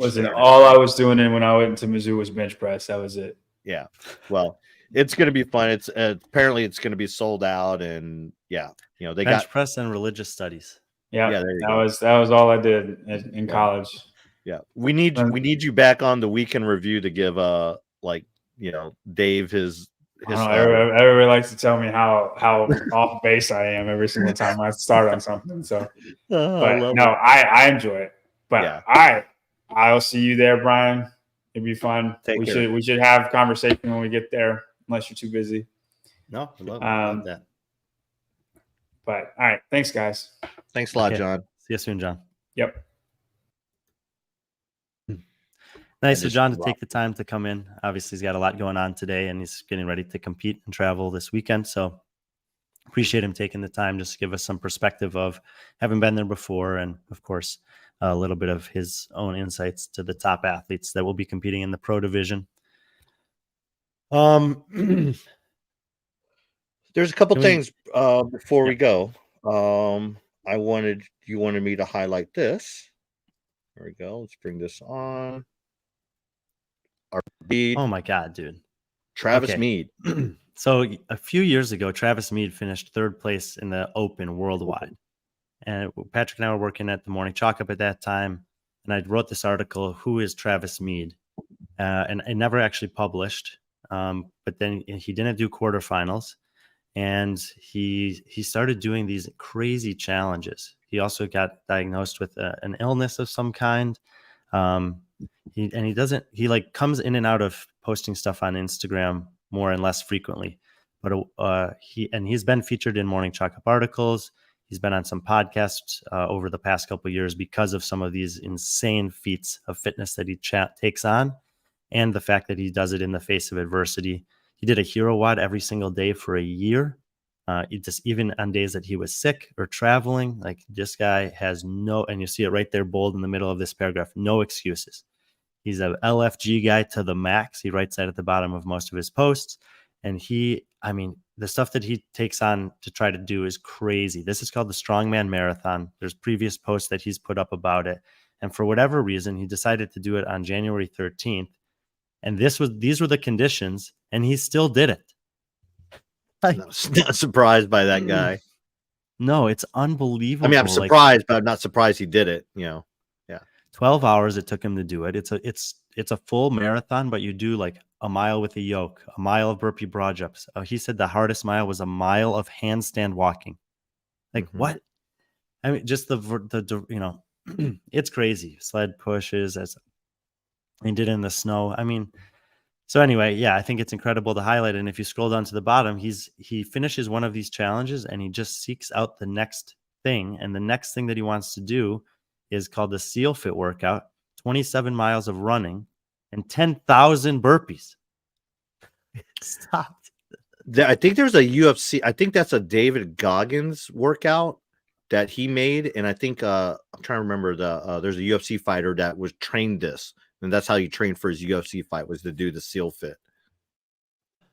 That If I'm doesn't not make much sense mistaken. for UFC. I mean, UFC, you need to be like Well, fast and powerful and alert for 3 to 5 if you minutes. knew who the UFC fighter would, and if you knew anything about him, you'd be like, oh, that makes sense, because the guy is kind of off the rails anyways.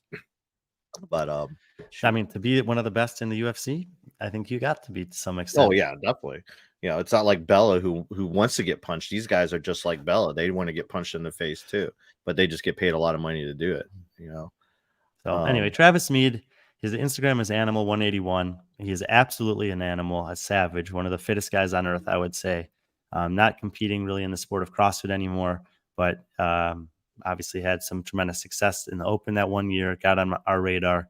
And it is fun to check in with him once in a while, because he's the type of guy that will make you question any excuses that you come up for to not get to the gym, not find a way to do something, on any given day.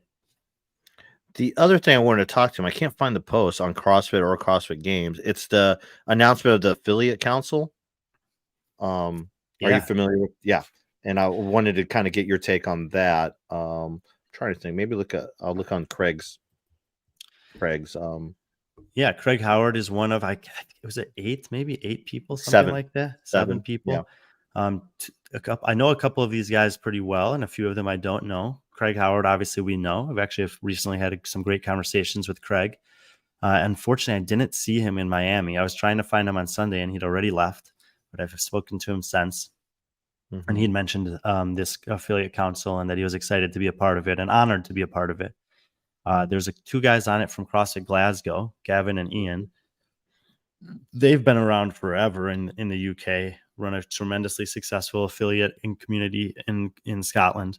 And they are involved with programming for all of the strength and depth stuff. And that's how I've gotten to know them over the years. First worked with them at strength and depth during the sanctional years. So they're on the council there. And Jason Khalifa. And yeah, Khalifa is probably the most recognizable one, but there were a few others. Yeah, you can see them all there. And I think they have individual shots of most, if not all of them as well. Malleola was just talking about this. I have heard of Zaya, but I don't think I've ever met her. Yeah. I've heard of the affiliate Counterculture. I hear about that affiliate a lot. Yeah. The second person on here, I do not know, Mikel out of France. But France has a great CrossFit community in general. Obviously, they're going to be hosting the semifinal this year, and look at that shoulder mobility on that overhead hold. That's great. Look at that. That's what you want to have right there. Yeah, ear to the arm. There's Craig Howard. And this is cool. Like, if you read through some of the they have this little bio for each one of them. I mean, 2004, and you'll see. Here's Gavin, one of the guys out in Glasgow, 2008. Ian's business partner of his. Josh from CrossFit Invictus. I don't know if I've ever met Josh. Certainly have heard of him. I think I've seen him around, but I don't know if we've ever had a conversation. Anyway, it's a collection of people who have a lot of experience and history with CrossFit that they have gotten into this group as an opportunity to continue to push forward their efforts to support the affiliates, and people that I've spoken to, including some people on this council, really are pushing this message forward. And as an affiliate owner and a longtime affiliate owner, you're really the only person that can say this with confidence. I think that there are more resources available for affiliates now by a long shot than there ever have been before. And that there is a big initiative by that team, both domestic and international, to create a supportive environment for affiliate owners these days. I do also know that there are some affiliate owners that have felt kind of slighted by not having that much support over the years, and that they have, because of that, been resistant to some of the new support that is offered. And if that's the case, like that's it's understandable, because it's like if you do the same thing to me year after year after year, then I'm expecting the same thing. But at some point, if someone has changed their way, is doing something new, or offering something, maybe abandon some of those preconceived notions and give it a shot with an open mind. And perhaps it is going to be more in lines of the support that you wish you'd had for all those years anyway. So I would encourage people who are skeptical about the ways that CrossFit's supporting affiliates now to abandon maybe some of those things, give them a chance. These guys care a lot about this stuff. There's a lot of people that do. And part of it is gathering the information and then putting things into action is where I think the miss has sometimes been in the past, but right now that's happening. Yeah, I will say one thing. For the people I know that's on this council, if you have any questions, to reach out to them. I know Craig is very, that guy, he'll answer any question, whether it be you sliding into his DM or whatnot. I'm pretty sure all the other ones are that way as well. If you're, I mean, that's what your affiliate reps for too. But if you have a question, bring it up to this council as well. One thing I did here, I guess this is just the inaugural one. I know. I even wrote something on this as well regarding about the representation. There's some people saying that, oh, Oceania is not represented, South America, blah, blah, blah. But this is the inaugural one. And this is something that I think will change or expand on a yearly basis. So, just something, it's a move in the right direction. That's all I have to say about that. And just let's see what happens. And I'm pretty sure they'll change and adapt as they get to learn more information and they get to hear from the other affiliates out there. Another thing I wanted to bring up, and you brought this up at the beginning of the show, is regarding Andrew Hiller, about some, what you thought was some positive stuff he was doing. And oh yeah. Yeah.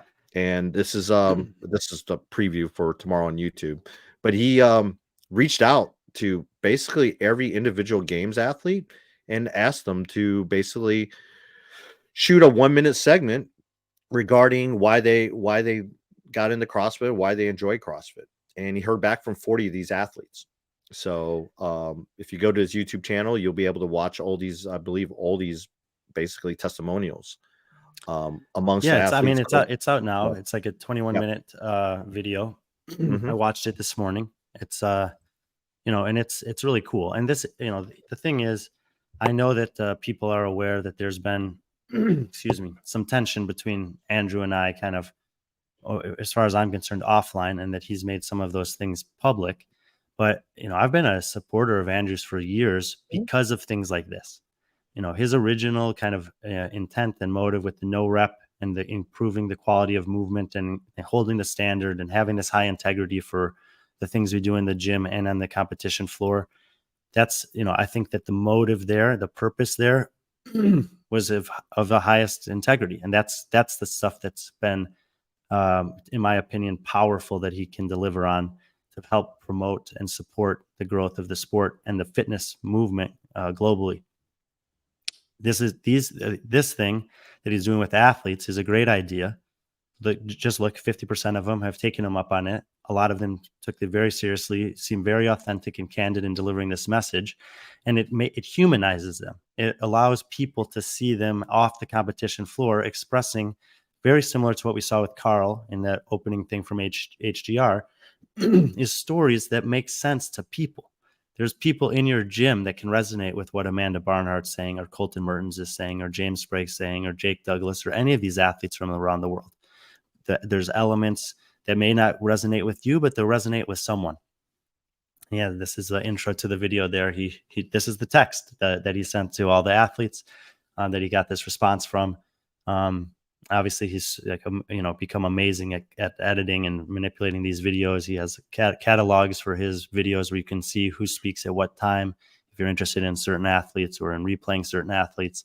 And he's doing all of this with, as you see at the bottom there, the affiliate owners in mind, recognizing, as I definitely believe, that the sport from the community level to the elite level has a huge power for driving people to affiliates or to generate curiosity or inspiration with regards to the lifestyle that comes with being involved with CrossFit, either recreationally or competitively.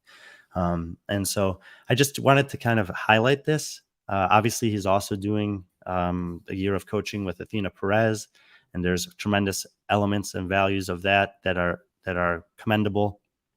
From taking on that challenge, doing it in a public forum, and I think people, they're confused because I haven't said very much about what's happened with he and I over the last couple months. I blocked him on Instagram for a small period of time just because I don't want the negativity to interfere with the things that I'm trying to do when I'm out on the road. And I've heard that he's saying that he's wanting to do these things to help me. I'm very, very open-minded to constructive criticism, but the way that he was going about it didn't feel that way to me. I didn't want that to be in my psyche while I'm at these competitions trying to do my job well. And so that was the easiest way for me to just block that out for the period of time. But I'm totally open-minded to a friendship or relationship, whatever kind, with him. And when he does stuff like this, it makes me smile and it makes me remember the things that I know about him, which is that he's at his core, I believe he's a good person. I've seen the way that he cares for his wife, that he trains his clients, that he takes initiative to do stuff like this.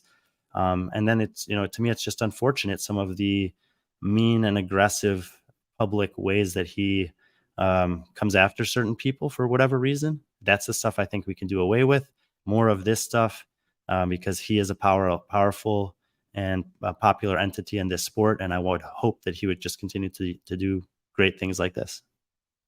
Oh, well said, Brian. I will say, like I said, I was, when I saw this, and I was intrigued, and it's kind of a break from the norm of his latest content, some of the latest content he's done. But I love this stuff. I mean, you see it right here. It's got, I believe, almost 20,000 views. So if you haven't watched it, head on over, like it, subscribe. He's really pushing to try to get, to 100,000 subscribers. I think he's at 30,000. If this is the type of stuff you want to see, this is the type of stuff he'll probably come out more with. If he's a guy that looks at YouTube analytics, he's very in tune with YouTube. Like Brian said, I mean, he's a guy that's actually a great point, Patrick, because Mm-hmm. what you're doing, you're like, the same way that he would say you're voting with your dollar if you sign up for the Open, is you're Mm-hmm. voting with your view if you consume his content. So I look at this and I'm saying this video should have 100,000 views. CrossFit Games should be reposting this. CrossFit affiliates should be reposting this. Everyone should be promoting this. But it has 10,000 less views than a video from 3 days earlier, which is 3 days difference. That's called Which CrossFit Athletes Are Overweight. That's what you guys are choosing to watch at a third more of the frequency than something like this. Mm-hmm. And he, like Patrick says, and like Andrew always says, he wants the views, he wants the clicks, he wants the likes, he wants the subscribers. If he puts up these other videos that I'm not that much of a fan of, and that's what you guys consume at a higher rate than these really constructive ones, then that's why he's going to continue to make those ones. But if you instead leave tons of positive comments here, watch this, promote this, drive people to stuff like this, and just say, you know what, I don't care what he thinks about why athletes are overweight. There's more constructive ways to talk about that in the sport, and you don't watch that, and you do watch this, then maybe this will get more of this from him, which I think would be good for everyone. Yeah. And again, bravo, Andrew. This was great. It was really cool. Bravo with what you're doing with Athena, for what it's worth. My opinion probably doesn't matter to you. It's but I tell you this stuff all the time, and I know he's a guy that consumes our media just like we consume his media, and all together, it's just we're all supporting each other one way or the other. So yeah. Speaking of that, I've been getting Sevon's been sending me a lot of his kind of like a preview of a lot of his content that's coming out, specifically behind the scenes, and most recently the Wadapalooza's behind the scenes. So his latest one with Hop, where Patrick Rios and his wife, who I got to meet at Wadapalooza, they were given really great access. They were able to mic up Jason Hopper.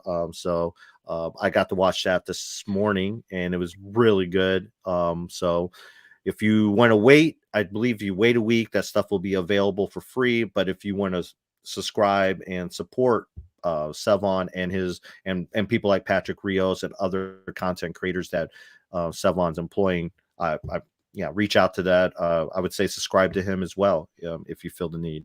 But so far, everything I've seen, it's been good. It's been really good, especially like I said, what I saw at Wadapalooza. It's really cool watching Patrick Rios, his editing skills and his him just taking more creativity and editing and watching his editing skills just keep on just blossoming. So great job on that. And Brian, I'm speaking of Coffee Pods and Wads, I believe you are scheduled for next week, possibly. I think so. I'm gonna be. Is it next week or the week after? I think it's maybe the week after, or maybe it's next week. Fuck. Yeah. So anyway, yeah. I think it is next week because I think I'll be in Spain. Yeah.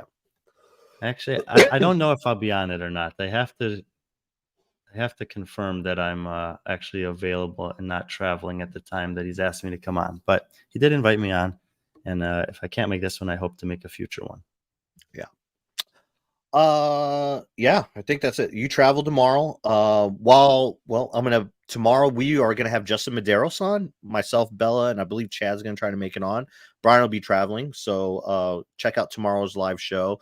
We'll have the two-time champ on. We'll talk about just what's going on, whether it be the weightlifting meet, his Wadapalooza experience, just what his plans are for the season, the updates to the shred shed, whatever. We'll talk about it all. Whatever. I wonder if Ellie's heard back. I wonder if Ellie's heard back about where she can compete this year. Maybe we can find out.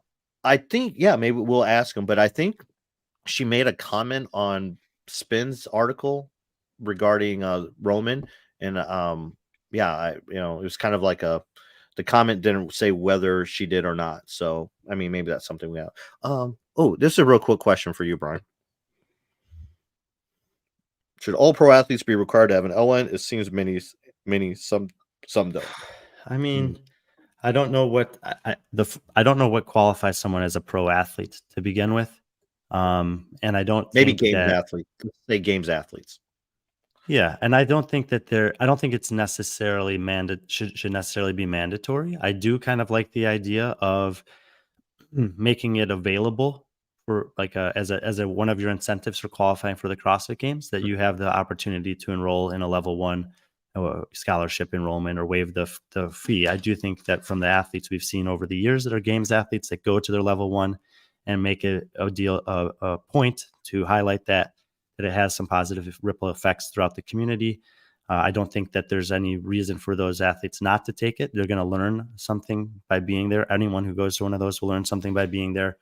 And in some cases, it could potentially have an impact on their careers, because a lot of the stuff that's talked about at the level 1, it might not seem like it's specific to high level competitors, but it really is. Like if you dial in those basics of lifestyle, they're going to contribute to improved performance in competition, just like they can contribute to improved performance in life, whatever it is that you do as a profession. So I think that would be a nice way to kind of encourage and motivate them. Give them, if you qualify for the games, you get a chance to take the level 1. If you have your level 1, you get a chance to take the level 2. The level 3, you need to actually want to seek that out, and it's a totally different beast than the other two. But I also don't think it needs to be a mandatory requirement to compete at the CrossFit Games. I don't think so either, but like this year, I think less than 10% of the individual field had their L1. Paige Zamenza was the only person in the individual field with their L2. And you contrast that to the earlier years in CrossFit. I'm talking like 2012, 13, 14, when, you had everyone. Yeah, but it was a little different then. And I've heard, some of the athletes that I shared the desk with at Rogue, or the OG athletes, were talking about this. Like back then, most of the people, Peter, love it. Yeah. Most of the people that were competing at the games were also affiliate owners or coaches full time. And so that was the way that they were kind of making that work. You don't have to do that now. There's a lot more opportunities to, find ways to make money outside of coaching or owning an affiliate, coaching at or owning an affiliate. And so I think that there's a little less need necessarily, but I do think that if the CrossFit Games provided a scholarship every year to every athlete that made the CrossFit Games as part of their prize package or whatever, that we, that we would see a higher percentage with their level 1. And I think that would be a good thing overall. Yeah, I think so too. I mean, I know it's a different time, but I also think it'd be nice of CrossFit if you, I know we talk about the red shirts, maybe have one of these athletes, invite them to an L1 seminar that has, to kind of be maybe guest instructors, especially if they have their L1. Someone like Chandler Smith, he has his L1. Next time you do an L1 in the San Diego area, excuse me, you bring him out there and he's like kind of a guest instructor, so he can actually see, kind of play that position, and you compensate him for that time as well, because I think that's one thing athletes do. They get compensated for their time. I mean, my coach, Kelly Jackson, she's on the seminar staff now, but she's also an athlete as well. But I talked to Ariel Owen at Wadapalooza. She's going to get her L1. She Devin Kim, she wants to get her L2. She has her L2, L1. She wants to get her L2. I mean, and these are all things that CrossFit's providing them. But I think CrossFit needs to kind of maybe make it more public, or put the spotlight on these athletes to do it. So that way we're not having questions like this where Renata, which is a great question, by the way, Renata, where we're not questioning that, because I think a lot of it, especially from the community, they look at the athletes and like, what's their intention with this? Why are they in CrossFit? Are they here for themselves, or are they here for the better good of the community? And I mean, if you do get your L1 or L2, it kind of answers those questions. Any other kind of news topics? I think that's about it in terms of news. I can't think of anything else. You hitting the road, that's news again. That's not news. But anyway, yeah, we went a little long today, almost 2 hours. 10 minutes from now, Coffee Pods and Wads, around the whiteboard debate, young Thibaut and Vix down from Australia. Should be a fun one. And later tonight, barbell spin, Tyler and John with the Chaos Canyon. I think also get what the programming is going live. I think they're live right now as well, talking about contingency plans and programming for that. They've done some good podcasts on the back of Wadapalooza. They had Dylan Malitsky on, talked about the individual programming. They had a team programming focused one, and now they're doing one on contingency plans. If you're programming events, I've always said this, like, they are a must listen. There's going to be something that Chase and or Bill says in every one of those programming podcasts that can be applied to your planning and preparation for your competition. It doesn't matter the caliber, the prestige of the athletes, if it's a broad community event, these guys are full of wisdom when it comes to programming. And if you're not taking advantage of that resource, you're losing out on an opportunity to refine your craft in terms of programming and planning competitions for your communities. Yeah. Well said. Last thing, paying some bills here. Again, shout out to HGR for sponsoring our podcast here. Use code FRIEND20 for 20% off HGR products. Again, there's so many good products out there. I actually need to order some more anti-anxiety not medication, but stuff for my dogs. Another thing, we will have merch on site at TFX. So Ken from Sherpa Works will have a booth at the Fittest Experience. For anyone wondering, or will be on site, please swing on by. We'll have some of our World Tour shirts, maybe some Wadapalooza shirts left over, but we'll have merchandise there, hats, patches. Brian, if you find Brian, ask him for a patch. He might have a patch for you. I have, I think, 2 left. Oh, you're starting. Oh, I guess you were at. Okay, well, just find Brian anyways, and you might be the lucky winner, one lucky receiver, 1 or 2 of those. That's it. So I'm sorry I can't be there this weekend, Brian. Got a busy weekend of photography. Like I said, basketball, gymnastics, wrestling, all that cool stuff. Yes, CBD oil for the doggos. But the one I'm short on is the chicken flavor one, but it's really cool. I haven't tasted it yet, but my dogs love it. But yeah, again, thank you for support. We will see you guys tomorrow. Hopefully tomorrow, same time, with Justin Medeiros, me, myself, Bella, and hopefully Chad will be on. So we'll ask him all the hard hitting questions, or whatever questions his mom will let us ask him. But with that being said, Brian, anything else you have to say? See you guys from Austin. Yep. All right. And with that being said, be friendly, our friends.